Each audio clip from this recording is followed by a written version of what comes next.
Let's use Now Assist to create tasks from the context of your docs and add them to boards in Collaborative Work Management Workspace. Navigate to Collaborative Work Management. From a space, select a doc, then a doc page you want to create tasks from. Select the Now Assist icon. The Now Assist panel appears, and you can pin it inside your workspace.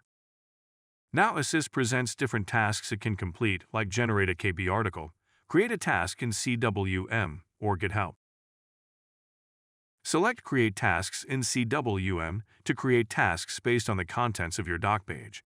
The various tasks are generated, and you can refine or modify them based on your needs. Let's modify the tasks. You can select from combining, splitting, or removing the generated tasks. In this case, we'll select Split Tasks and Split Task 2. The updated tasks are generated.